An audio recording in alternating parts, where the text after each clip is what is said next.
আজকে কাতল মাছের কালিয়া করব বলে ভেবেছি, তাই মাছ কেনার জন্য বাজারে আসলাম। মাছটা নিয়ে এসেছি। এই দেখুন, লবণ দিয়ে মাছটিকে নেব, ফরমালিনটা চলে যায়। মাছগুলো ভালো করে ধুয়ে নিয়ে কড়াইটা বসিয়ে দিলাম। বসানোর মাছগুলো হলুদ লবণ দিয়ে ভালো করে মাখিয়ে নেব। পর দিয়ে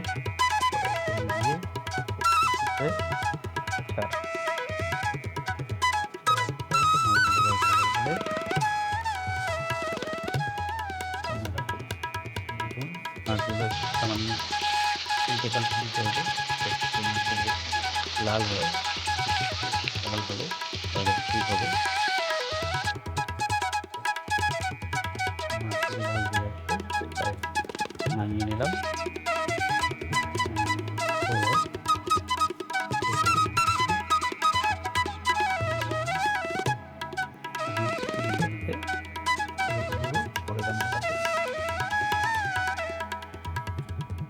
রসুন, কাঁচামরিচ, পেঁয়াজ কুচি ফোড়নের জন্য নিয়েছি, তেজপাতা, এলাচ, হলুদ লবণ আর কাশ্মীরি লঙ্কার গুঁড়ো কালারের জন্য। পেঁয়াজগুলো প্রথমে বেটে নিচ্ছি, বাটা হয়ে গেছে, আমি প্লেটে তুলে নেব। মরিচগুলো বেটে নিচ্ছি, মরিচগুলো বাটা হয়ে গেলে আমি জিরে গুঁড়ো দিয়ে নেব।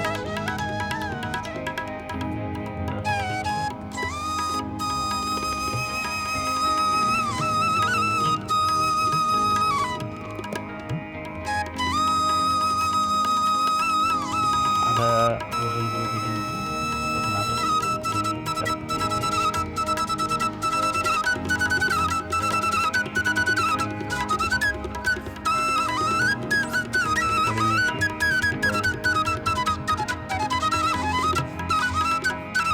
রান্নার জন্য কড়াইটা বসিয়ে দিয়েছি। আগে যে মাছ দিয়েছিলাম তার তেলটা তেলের মধ্যে ফোড়ন দিয়ে দিই, তেজপাতা ফোড়ন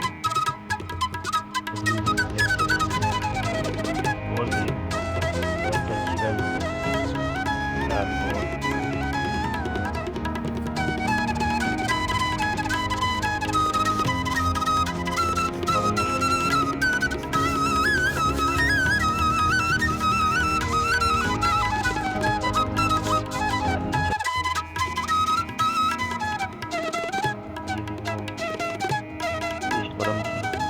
পেঁয়াজের পেস্টটা দেব, তারপরে পেঁয়াজ পেস্টটা দিয়ে একটু নাড়াচাড়া করে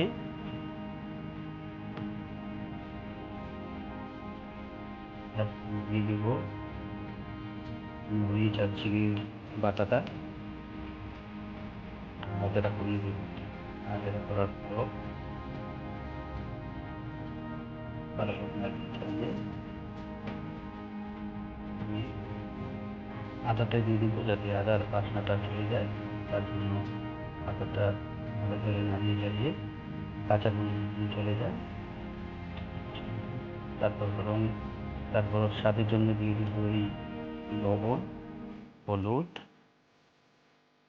আর এই হলুদ অল্প নাড়িয়ে চাড়িয়ে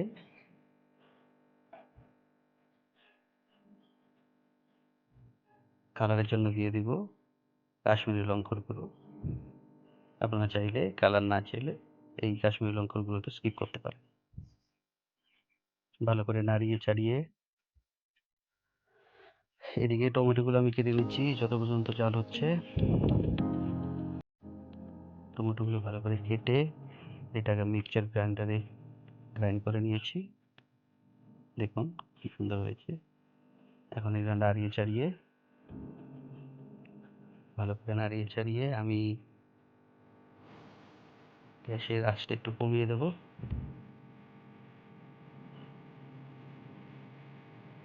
দিয়ে দেবো সামান্য চিনি। চিনি দেওয়ার পর একটুখানি রান্না করবো নাড়িয়ে চাড়িয়ে। তারপর আমি এনেছিলাম মগজ, সেই মগজটা অল্প কেটে নেব। মগজ দিয়ে রান্না করলে খুব সুস্বাদু হয়। তাই আপনারা যদি মাছের কালিয়া রান্না করেন মগজ দিয়ে রান্না করবেন। এই মগজটা হয়ে গেছে আমার বাটা। এখন টমেটো যে মিক্সার গ্রাইন্ডারে পেস্ট করে রেখেছিলাম এটা দিয়ে দেবো। টমেটোটি দিয়ে দেওয়ার পর নাড়িয়ে চাড়িয়ে যখন তেল ছেড়ে দিবে তখন এই মগজটা এখানে দিয়ে দেবো।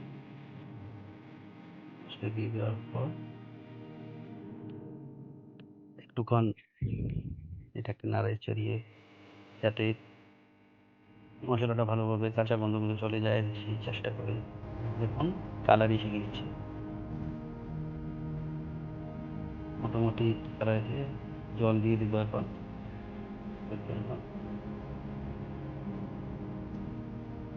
2 গ্লাস মতো জল দিয়ে দেবো। 2 গ্লাস জল দিয়ে কালিয়াটাকে রান্না এভাবে যখন এটা জাল হয়ে যাবে, জাল হয়ে যাওয়ার পর ভেজে রাখা মাছগুলো দেবো। একটা একটা করে ভেজে রাখা মাছগুলো আমি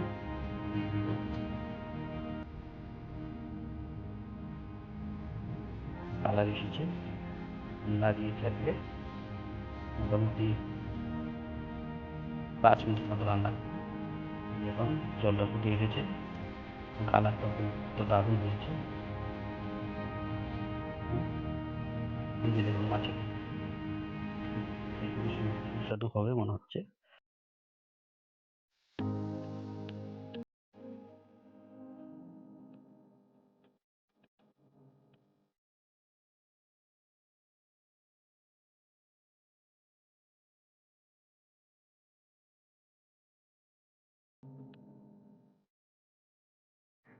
এখন প্রথমে আমি এটা খেয়ে দেখবো কেমন হয়েছে। এই আমার বউটা সার্ভ করে দিচ্ছে।